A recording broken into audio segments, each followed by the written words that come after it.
आज का हमारा टॉपिक है पंचायती राज। ठीक है, और ये पंचायती राज आपका किस टॉपिक के अंदर है? अच्छा, यहाँ पे ना हमने एक सेपरेट टॉपिक ही बना दिया पंचायती राज का, हेडिंग डाल दिया पंचायती राज। तो क्या ये सेपरेट टॉपिक आपको आपके एनसीईआरटी बुक में भी मिलेगा? नहीं, उसमें तो सारा कंटेंट आपस में मिला हुआ है, मिक्स है ना। उसमें ऐसे टॉपिक बटा हुआ नहीं है, लेकिन हमने यहाँ पे आपके सुविधा के लिए बांट दिया है। और यदि एग्जाम में आपसे पूछ लिया जाए कि पंचायती राज कैसे काम करता है, तो आप ये सारा पॉइंट लिख सकते हैं। ठीक है, तो ये आपके बुक में ऐसे टॉपिक तो डिवाइड किया हुआ नहीं है, लेकिन हमने यहाँ पे सुविधा के लिए आपको बांट दिया है ताकि आप इसको अच्छी तरीके से समझ सकें। ठीक है, तो पिछले वाले क्लास में आपने बेसिकली ये पढ़ा कि डिसेंट्रलाइजेशन क्या होता है ना। और डिसेंट्रलाइजेशन में हमारा पंचायती राज और म्यूनिसिपैलिटी आता है ना। इसी के बारे में हम लोग आज यहाँ पे सेपरेटली पढ़ेंगे। तो पंचायती राज बेसिकली हमारा कहाँ पे होगा? गाँवों में होगा। ठीक है, इसी के बारे में पढ़ते हैं हम लोग आज। देखते हैं क्या नया सीखने को मिलता है इसमें हम लोगों को। Rural local government is known as Panchayati Raj. Rural का मतलब क्या? ग्रामीण इलाका, है ना। वहाँ पे जो लोकल गवर्नमेंट है हमारा, उसको हम लोग कहते हैं पंचायती राज। ठीक है, ये पहला पॉइंट हो गया क्लियर, बड़ा आसान था।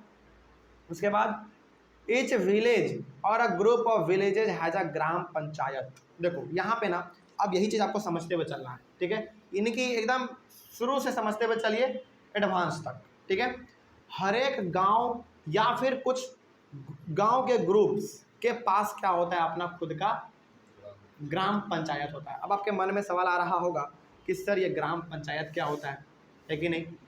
यानी कि हर एक गांव या फिर गांव के कुछ ग्रुप्स के पास अपना खुद का जो है ग्राम पंचायत होता है। फिर भी आपके मन में सवाल अभी भी अटक रहा होगा कि सर ये ग्राम पंचायत क्या होता है? ठीक है, इसके बारे में जान लीजिए। ग्राम panchayat is a council of several ward members often called punch and a president, यानी कि सरपंच। प्रेसिडेंट बोलिए या फिर सरपंच बोलिए, बात सेम है। ठीक है, तो यदि आपके गांव में कुछ वार्ड मेंबर हैं, वार्ड मेंबर का मतलब होता है कि वहां पे रहने वाले लोग, बात समझ में आ रही है? तो कुछ यदि वार्ड मेंबर है और उसमें से यदि कुछ पंच है और कुछ सरपंच है, उसी सिस्टम को हम लोग कहते हैं ग्राम पंचायत। मतलब क्या हुआ इसका? इसका मतलब ये हो गया कि आपका एक गांव है, गांव में आपका कुछ लोग हैं, कुछ लोगों के द्वारा चुना गया आपका पंच है और कुछ लोगों के द्वारा आपका चुना हुआ सरपंच है। तो यहाँ पे जो आपका पंच होता है या फिर आपका जो सरपंच होता है, ये जो है ना, ये लोगों के द्वारा चुना जाता है, वोटिंग के द्वारा। यानी कि गांव में रहने वाले सारे लोग वोट देते हैं, तब जाकर वो अपने पंच को और अपने सरपंच को इलेक्ट कर पाते हैं। ठीक है, तो यदि आपके गांव में कुछ लोग रहते हैं, कुछ लोगों ने अपने लीडर यानी कि पंच को चुना है या फिर अपने सरपंच को चुना है, दोनों को चुनना पड़ता है, पंच और सरपंच दोनों को चुनना पड़ता है, तभी जाकर ये पूरा का पूरा सिस्टम जो है हमारा कहलाता है ग्राम पंचायत। ठीक है, आगे बढ़ते हैं। फिर ग्राम पंचायत ये तो हो गया। Panch and sarpanch are directly elected by all the adult population living in that ward or village. यहाँ पे वार्ड बोलो या फिर विलेज बोलो, बात सेम है। ठीक है, तो पंच हो गया या फिर सरपंच हो गया, ये जो है उस गांव में रहने वाले एडल्ट पॉपुलेशन के द्वारा चुना जाता है, वोटिंग के द्वारा। एडल्ट का मतलब ये हो गया जिसका उम्र 18 साल या 18 साल के ऊपर का है, वो सारे लोग वोट देते हैं और अपने पंच और सरपंच को चुनते हैं। ठीक है, वोटिंग के द्वारा, तो डायरेक्टली चुनते हैं वो लोग वोटिंग के द्वारा। कोई डाउट इसमें? आगे बढ़ते हैं। Panch and sarpanch is the decision making body for the entire village. पूरे गांव के लिए कौन सा डिसीजन लेना है, कौन सा डिसीजन नहीं लेना है, ये किस पे डिपेंड करेगा? ये डिपेंड करेगा पंच और सरपंच पे। लेकिन यहाँ पे भी ना पंच और सरपंच के मन में जो आएगा वो डिसीजन नहीं ले लेगा, इसको भी गांव वाले लोगों से सहमति लेना पड़ता है, पूछना पड़ता है। लेकिन फाइनल पावर जो है वो फाइनल पावर इन्हीं दोनों के हाथ में होता है। बात समझ में आ रही है? तो गांव में कौन सा डिसीजन लेना है, क्या सही है क्या गलत है, फाइनल पावर जो है पंच और सरपंच के पास ही होता है, लेकिन पूछता ये सबसे है। ठीक ना, आगे बढ़ते हैं। उसके बाद the panchayat works under the overall supervision of the gram sabha. अब आपके सामने एक वर्ड और आ गया, ग्राम सभा। ग्राम सभा क्या है भाई? देखो यहाँ पे ध्यान से, जब हमारे गांव में कोई बड़ा डिसीजन लेना होता है तो हमारे पंच, हमारे सरपंच और हमारे सारे गांव के लोग एक जगह इकट्ठा होते हैं, है कि नहीं? और उस इकट्ठा होने के बाद जो है वहाँ पे कोई बड़ा सा डिसीजन लिया जाता है। तो वो जो सारे लोग इकट्ठा हुए हैं ना, उसी को हम लोग कहते हैं ग्राम सभा। सभा का मतलब क्या? मीटिंग। और ग्राम का मतलब क्या, गांव। तो गांव में जो मीटिंग चल रहा है गांव के भलाई के लिए, उसी को हम लोग कहते हैं ग्राम सभा। याद रहेगा ये चीज़। तो यहाँ पे ना बहुत सारे बच्चे कंफ्यूज हो जाते हैं ग्राम पंचायत और ग्राम सभा में। तो ग्राम पंचायत अलग चीज़ है, ग्राम सभा अलग चीज़ है। देखो ग्राम पंचायत क्या है, ग्राम पंचायत यानी कि यदि आपके गांव में कुछ लोग हैं जो कि वहाँ पे रहते हैं, कुछ सॉरी, यदि आपके गांव में कुछ लोग हैं, पंच है, सरपंच है, इस पूरे सिस्टम को हम लोग कहेंगे ग्राम पंचायत। और ये सारे लोग जब इकट्ठा हो जाते हैं किसी गांव के एक जगह पर कोई बड़ा सा डिसीजन लेने के लिए, उसी को हम लोग कहते हैं ग्राम सभा। सिंपल सी बात, ठीक है। आगे बढ़ते हैं। तो ग्राम सभा के अंदर में ही आपका पंचायत काम करता है, यानी कि ग्राम सभा का मतलब क्या हो गया कि सारे लोगों के नज़रिए में ही आपका ग्राम पंचायत ग्राम काम करता है। यानी कि आपका पंच और सरपंच क्या डिसीजन लेगा, ये डिसीजन कहाँ पे आपको उसको लेना पड़ेगा, ग्राम सभा में ही लेना पड़ेगा। तो इस वजह से हम लोग कह सकते हैं कि ग्राम सभा यानी कि सारे लोगों के मौजूदगी में ही हमारा पंच और सरपंच कोई भी डिसीजन लेता है, ठीक है। आगे बढ़ते हैं। All the voters in the village are its member. तो ग्राम सभा के मेंबर कौन कौन हो सकते हैं, वो सारे लोग जो कि उस गांव के वोटर्स हैं। अच्छा, अब आपके मन में सवाल आ रहा होगा कि सर छोटे छोटे बच्चे भी जाके वहाँ पे मेंबर बन सकते हैं क्या ग्राम सभा के? नहीं, देखो ग्राम सभा में बेसिकली वैसे लोगों को परमिशन मिलता है आने के लिए जो कि वोटर है, मतलब कि जो कि 18 या फिर 18+ है, उनको मिलता है कि आप लोग आइए, हम जो डिसीजन ले रहे हैं उस पर अपना राय विचार दीजिए, अपना जो भी सहमति है। लेकिन अब तो ऐसा नॉर्मल भी हो गया कि बच्चा भी बीच में घुस घुस के अपना भाषण को सुन लेता है कि नहीं। लेकिन अलाउ वहाँ पे केवल और केवल वोटर्स को ही मिलता है, यानी कि 18+ को ही मिलता है, ठीक है। आगे बढ़ते हैं। उसके बाद all the voters including panch and sarpanch in the village need at least twice or thrice in a year to approve the annual budget of the gram panchayat and to review the performance of the gram panchayat.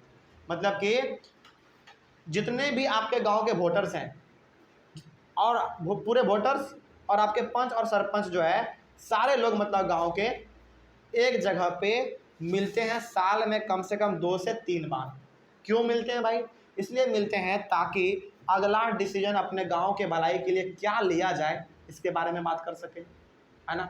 ग्राम पंचायत काम किस प्रकार से कर रहा है, सही कर रहा है, गलत कर रहा है, इसका इन्फॉर्मेशन लेने के लिए, जानकारी लेने के लिए भी सारे लोग आपस में इकट्ठा होते हैं। तो आपसे पूछा जा सकता है कि ग्राम पंचायत जो है सारे लोगों के साथ साल में कितने बार मिल सकता है? 2 से 3 बार मिलता है। जवाब आपसे पूछा जाएगा कि क्यों मिलते हैं भाई? तो इसलिए मिलते हैं कि गांव के भलाई के लिए अगला डिसीजन क्या लिया जाए, है ना, क्या नहीं लिया जाए, पैसे कहाँ पे खर्च करने हैं, कहाँ पे खर्च नहीं करने हैं, बात समझ में आ रही है? या फिर पंचायत का काम अच्छे से चल रहा है कि नहीं चल रहा है, इन्हीं सब चीज़ों का जायजा लेने के लिए लोग जो है साल में 2 से 3 बार आपस में इकट्ठा होते हैं, ठीक है। आगे बढ़ते हैं। उसके बाद और लिखा हुआ है कि फ्यू ग्राम पंचायत। अब यहाँ तक तो आपने समझ लिया, अब थोड़ा सा हम लोग अपने लेवल को आगे बढ़ाते हैं। और क्या लिखा हुआ है इसमें देखिए, few gram panchayat are grouped together to form a panchayat samiti और ब्लॉक और मंडल। यानी कि अलग अलग ग्राम पंचायत को, अलग अलग ग्राम पंचायत का मतलब क्या, अलग अलग गांव के पंच और सरपंच को हम लोग जब आपस में मिला देते हैं, आपस में इकट्ठा कर देते हैं, तो वो क्या बन जाता है, वो आपका बनाता है पंचायत समिति। पंचायत समिति बोलिए, ब्लॉक बोलिए या फिर मंडल बोलिए, बात सेम है। तो यहाँ पे कन्फ्यूजन बिल्कुल भी नहीं होना है। बहुत सारे ग्राम पंचायत को, बहुत सारे ग्राम पंचायत का मतलब क्या कि बहुत सारे गांव के पंच और सरपंच को जब हम लोग आपस में एक जगह इकट्ठा कर देते हैं, तब जाकर हमारा क्या बनता है, पंचायत समिति या फिर ब्लॉक या फिर मंडल। तो आपको जो अच्छा लगे आप वो बोल लीजिए, तीनों का मतलब सेम है, ठीक है। आगे, ऑल दी पंचायत समितिज। तो अब आपके मन में सवाल आ रहा होगा कि सर एक डिस्ट्रिक्ट में क्या 2 ही 3 पंचायत समिति हो सकता है क्या? नहीं, एक गांव में देखो, एक डिस्ट्रिक्ट में ना बहुत सारे गांव होते हैं, यानी कि एक जिला के अंदर में आपका बहुत सारा गांव होता है। तो जब एक जिला के अंदर बहुत सारे गांव होते हैं तो सोचो एक स्टेट के अंदर कितना गांव होता होगा, है ना। और बेसिकली जो हमारा पंचायत समिति या फिर ब्लॉक या फिर मंडल जो होता है ना, वो लगभग 8 से 10 ग्राम पंचायत का एक ग्रुप होता है। तो सोचो बिहार में ही हमको जो है ना लगभग हज़ारों गांव है, बिहार में ही आपको देखने को हज़ारों गांव मिल जाएंगे। तो उन हजारों गांव का जो ग्रुप है बेसिकली 10 से 12 ग्राम पंचायत आपस में मिलता है, तब जाकर आपका एक पंचायत समिति बनता है। तो सोचो 10,000 गांव है, तो 10,000 गांव है तो कितना आपका बनेगा, 10,000 गांव है, सॉरी 10,000 छोड़ दो, 1,000 गांव के आसपास मान लो कि बिहार में जो है 1,000 आपका गांव है, तो 1,000 गांव है तो कितने पंचायत समिति बनेंगे, 100 बनेंगे। मोटा मोटी अंदाजा लगा लीजिए आप, बस ये एग्जैक्ट नहीं है, बस आप अंदाजा लगा सकते हैं कि जैसे यदि बिहार में 1,000 गांव हैं और एक पंचायत समिति जो है आपका लगभग ग्रुप होता है 10 ग्राम पंचायत का, यानी कि 10 गांव का, तो 10 गांव का ग्रुप आपका बनता है एक पंचायत समिति। तो 1,000 गांव है भाई, तो 100 आपका क्या बनेगा, 100 ग्राम पंचायत बन जाएगा। बात समझ में आ रही है, सॉरी ग्राम पंचायत नहीं, 100 पंचायत समिति बन जाएगा आपका, है ना। तो ये जो एग्जैक्ट नहीं है ये चीज़, बस समझने के लिए हमने आपको बताया। आगे बढ़ते हैं फिर, तो वही यहाँ पे लिखा हुआ है कि फ्यू ग्राम पंचायत, यानी कि कुछ ग्राम पंचायत हमारे आपस में मिलते हैं, तब जाकर आपका बनता है पंचायत समिति या फिर ब्लॉक या फिर मंडल। ठीक है, अब जब बहुत सारे पंचायत समिति, ब्लॉक या फिर मंडल एक गांव के आपस में इकट्ठा होते हैं, तब जाकर आपका बनता है जिला परिषद या फिर डिस्ट्रिक्ट परिषद। तो बिल्कुल कंफ्यूज नहीं होना है यहाँ पे। तो सबसे पहली बात तो आपने क्या समझा, यहाँ पे ग्राम पंचायत के बारे में समझा, है ना। जब 10-12 ग्राम पंचायत आपस में एक जगह मिल जाता है, तब जाकर हमारा बनता है एक पंचायत समिति, ब्लॉक या फिर मंडल। और जब बहुत सारे पंचायत समिति बोलो, पंचायत फिर से समिति बोलो या फिर ब्लॉक बोलो फिर मंडल बोलो, यानी कि बहुत सारे पंचायत समिति जब आपस में मिल जाता है, तब जाकर आपका बनता है जिला परिषद या फिर डिस्ट्रिक्ट परिषद। कोई डाउट नहीं यहाँ पे। यानी कि हम लोग क्या कर रहे हैं, बेसिकली ग्राम पंचायत को आपस में मिला दिए तो बन गया आपका पंचायत समिति या फिर ब्लॉक या फिर मंडल। और जब हम लोग पंचायत समिति, ब्लॉक या फिर मंडल को आपस में मिला दिए, तब जाकर आपका वो जिला परिषद या फिर डिस्ट्रिक्ट परिषद बन गया। ठीक है, आगे बढ़ते हैं। उसके बाद members of the Lok Sabha and MLAs of that district and some other officials of other districts are its members. अब आपके मन में सवाल आ रहा होगा कि सर जिला परिषद या फिर डिस्ट्रिक्ट परिषद का मेंबर कौन कौन हो सकता है। तो इसका मेंबर जो है ना, आपके लोकसभा के मेंबर हो सकते हैं, यानी कि आपके एमपी हो सकते हैं, आपके एमएलए हो सकते हैं, या फिर आपके डिस्ट्रिक्ट के या फिर आपके डिस्ट्रिक्ट के बाहर के दूसरे डिस्ट्रिक्ट के भी बड़े बड़े ऑफिसर्स इसके मेंबर हो सकते हैं। यानी कि इसमें काम काज जो अपना कर सकता है, इस पर निगरानी रख सकता है, अपना पार्टिसिपेट यहाँ पे कर सकता है वो। ठीक है, आगे बढ़ते हैं। उसके बाद चेयरपर्सन ऑफ द जिला परिषद is the head of the जिला परिषद। मतलब कि जिला परिषद बोलो या फिर डिस्ट्रिक्ट परिषद बोलो, बात तो सेम ही है ना। तो जो इसका चेयरपर्सन होगा, यानी कि जो इसका सबसे ऊपर वाले पोस्ट पे होगा, वही इसका क्या होगा, हेड होगा। ऑब्वियस ही बात है, किसी भी इंस्टीट्यूशन का जो हेड होता है वही उसका मालिक भी होता है, यानी कि हेड होता है वो चेयरपर्सन बेसिकली। तो जिला परिषद का जो सबसे हेड होगा, जो चेयरपर्सन होगा, वही उसका क्या होगा, हेड होगा, यानी कि वही सबसे टॉप लेवल पे होगा। ठीक है, ये हो गया हमारा किसके बारे में, पंचायती राज के बारे में। ठीक है, तो अब हम लोग पढ़ने वाले हैं अपना दूसरा, जिसका नाम है म्यूनिसिपैलिटीज़ के बारे में, क्योंकि म्यूनिसिपैलिटीज़ और पंचायती राज दोनों आपका किसके अंडर आता है, लोकल गवर्नमेंट के अंदर ही आता है। ठीक है, तो पंचायती राज में हमारा किस प्रकार से सिस्टम चलता है, यानी कि गाँव में कैसा सिस्टम चलता है, ये आपने जान लिया। म्यूनिसिपैलिटीज़ में भी ना कुछ ऐसा ही सिस्टम चलता है ना। क्या चलता है देखो, urban local government is known as municipalities. मतलब कि शहरों में जो हमारा लोकल गवर्नमेंट चलता है उसी को हम लोग कहते हैं म्यूनिसिपैलिटीज। ठीक है, आगे in cities areas are divided for election purpose as ward. शहरों में आप देखेंगे ना, तो शहरों में ना एरियाज को इलेक्शन पर्पज के लिए वार्ड के रूप में बांट देता है। यानी कि पटना इतना बड़ा है, तो हम लोग जो अभी रह रहे हैं वो वार्ड संख्या कितना है बताइए, वार्ड संख्या 20 है। वार्ड संख्या 20 है, मतलब क्या कि 19 जो है और पहले ही वार्ड बन चुका है। देखो शहरों में ना इलेक्शन अच्छी तरीके से हो सके, किसी भी प्रकार का उसमें धोखाधड़ी ना हो, इसके लिए शहरों को जो है ना वार्ड में बांट देता है। Ward number 1, ward number 2, ward number 3, ward number 4, इस प्रकार से बांट देता है। तो अभी जो हम लोग प्रेजेंट में रह रहे हैं पटना के इस जगह पे, ये हमारा आता है वार्ड नंबर 20 में। ठीक है, ऑनलाइन वाले बच्चे आपका घर किस वार्ड संख्या में पड़ता है, आप ये कमेंट करके बता सकते हैं, या फिर आप गाँव से बिलोंग करते हैं तो आपके गाँव का नाम क्या है ये भी आप बता सकते हैं। ठीक है, आप बिल्कुल कमेंट कर लीजिएगा। ठीक है, आगे बढ़ते हैं फिर। तो हमारा जो है फिलहाल हम अपना यहाँ पे बता दे रहे हैं कि हम लोग तो यहाँ पे फिलहाल यहाँ पे पटना में है, तो पटना में जहाँ पे हम लोग अभी रह रहे हैं, जहाँ पे हम लोग ये क्लास रिकॉर्ड कर रहे हैं और जहाँ पे हमारा ये कोचिंग चल रहा है, वहाँ पे हमारा जो है वार्ड संख्या 20 पड़ता है, यानी कि हम लोग वार्ड संख्या 20 के अंदर में है। ठीक है, तो आप कहाँ पे हैं, आपका वार्ड संख्या कितना है, आप एक बार कमेंट कर सकते हैं। ठीक है, बहुत अच्छा लगेगा हम लोगों को। तो यहाँ पे बेसिकली हम लोग बात कर रहे थे कि इलेक्शन पर्पज के लिए शहरों को जो है वार्ड में बांट देता है, वार्ड नंबर 1, वार्ड नंबर 2 इस प्रकार से बांट देता है। तो हर एक वार्ड से एक ही आदमी जीत सकता है इलेक्शन को। बात समझ में आ रही है? चलिए, वही चीज़ यहाँ पे लिखा हुआ है कि from each ward 1 representative is elected by the adult population of that ward. तो हर एक वार्ड से एक ही आदमी जीत सकता है, और उस आदमी को वोट कौन देगा भाई, उसी के वार्ड में रहने वाला पॉपुलेशन देगा, है ना। चलिए आगे बढ़ते हैं फिर। उसके बाद ये तो हमारा हो गया कि शहरों में भी हम लोग अपने इलेक्शन पर्पज़ के लिए शहर को बांट देते हैं वार्ड नंबर में, और हर एक वार्ड से जो है एक आदमी जो है जीत सकता है चुनाव को। ठीक है, आगे बढ़ते हैं। उसके बाद लिखा हुआ है कि the chairperson of the municipalities is the head of the municipalities and that is the mayor. जिस प्रकार से आपका जिला परिषद का जो चेयरपर्सन होता था वही उसका हेड होता था, उसी प्रकार से म्युनिसिपैलिटीज़ का जो चेयरपर्सन होगा वही उसका क्या होगा, हेड होगा। और गाँवों में म्युनिसिपैलिटीज़ का हेड कौन होता है, चेयरपर्सन कौन होता है, उसको हम लोग कहते हैं मेयर। क्या कहते हैं? मेयर। ठीक है, अभी हमारे प्रेजेंट में पटना का मेयर कौन है बताइए? सीता साहू, श्रीमती सीता साहू, एक फीमेल है। ठीक है, हमारे पटना का प्रेजेंट में जो मेयर है उसका नाम है श्रीमती सीता साहू। ठीक है, और ऑनलाइन वाले बच्चे, आपके शहर का अभी प्रेजेंट में मेयर कौन है, आप ये भी कमेंट करके बता सकते हैं। ठीक है, चलिए, तो यहाँ पे आपने ये देखा कि म्युनिसिपैलिटीज़ का जो चेयरपर्सन होता है, जो हेड होता है, वही म्युनिसिपैलिटीज़ का भी हेड होता है। ठीक है, याद रहेगा ये चीज़। चलिए आगे बढ़ते हैं। तो म्युनिसिपैलिटीज़ के बारे में भी आपने समझ लिया और आपने पंचायती राज के बारे में भी समझ लिया। कुछ पॉइंट यहाँ पे और लिखा हुआ है जो कि आपको ध्यान में होना चाहिए। लिखा हुआ है the system of local government is the largest experiment in democracy and is conducted almost everywhere in the world.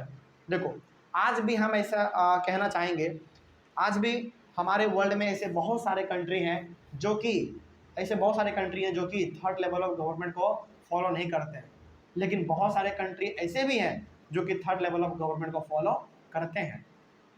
क्योंकि देखो, बेसिकली वही country third level of government को फॉलो करता है जिसका पॉपुलेशन ज़्यादा होता है। जिसका पॉपुलेशन कम है भाई क्यों करेगा, है कि नहीं?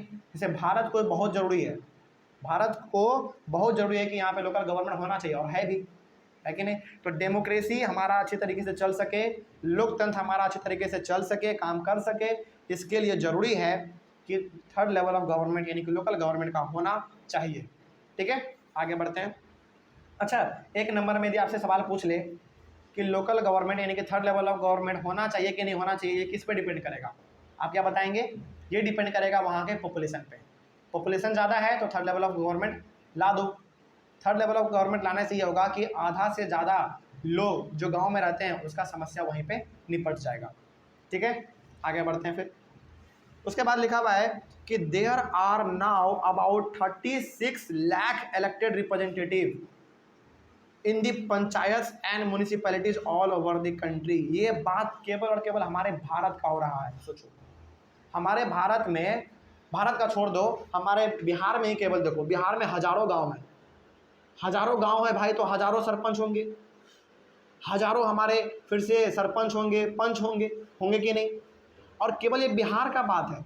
सोचो, इससे भी बड़ा स्टेट ले लो, उत्तर प्रदेश, महाराष्ट्र है इससे कि नहीं, ये सब राजस्थान, ये सब क्या है हमारा, बिहार से भी बड़ा बड़ा स्टेट्स है, इसमें तो और ज़्यादा गांव होगा।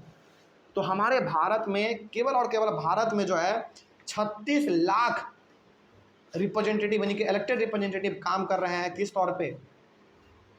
तौर पे? पंचायत और म्यूनिसिपैलिटीज़ के तौर पे। बात समझ में आ रही है? यानी कि हमारे पास जो है ना पंच, सरपंच, मेयर, इस सब का कोई कमी नहीं है। सोचो, हमारे भारत में केवल 36 लाख लोग लोकल गवर्नमेंट के लिए इलेक्टेड हैं। बताओ कितना बड़ा संख्या है ये। हमारे यदि देखा जाए, बेसिकली हमारे यदि लोकसभा के लिए देखा जाए तो लोकसभा में कितना सीट्स? 545 सीट्स, यानी कि 545 मेंबर। हमारे बिहार का यदि देख लिया जाए, स्टेट गवर्नमेंट का बात करते हैं, कितना सीट्स?